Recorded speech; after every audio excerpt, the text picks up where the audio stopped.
Hi friends, welcome to Santoshi's world. ఈరోజు నేను వంకాయ టమాటా కర్రీ ఎలా చేయాలో చూపిస్తానండి. ఈ వంకాయ ముక్కలు అయితే ఉప్పు నీళ్ళలో వేసి పెట్టుకున్నాను. ఇప్పుడు స్టవ్ వెలిగించుకొని ప్యాన్ పెట్టుకోవాలండి.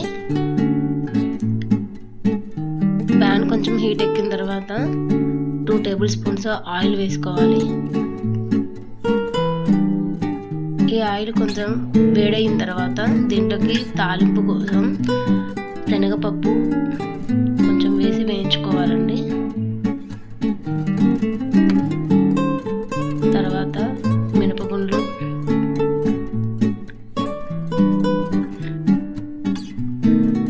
జీలకర్ర, కొద్దిగా నల్ల గింజలు వేసుకోవాలండి. నల్ల గింజలు అంటే పోపుకి సంబంధించినవి ఉంటాయండి. తర్వాత ఎండుమిరపకాయలు వేసుకోవాలండి.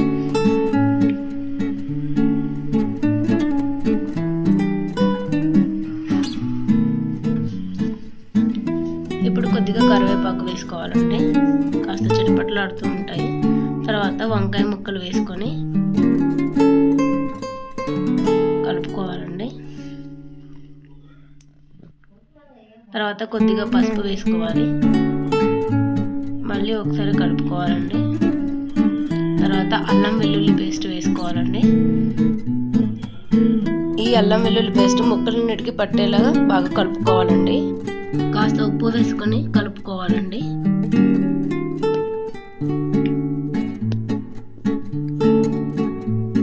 ఇప్పుడు మూత పెట్టి ఒక 1 మినిట్ తర్వాత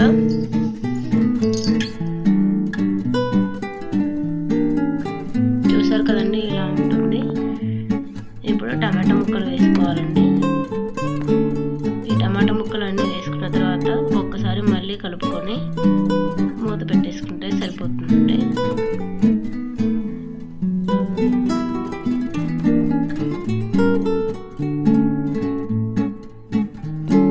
తర్వాత కొద్దిగా ధనియాల పొడి, కారం,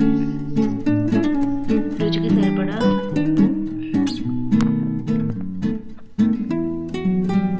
వేసి బాగా కలుపుకోవాలండి.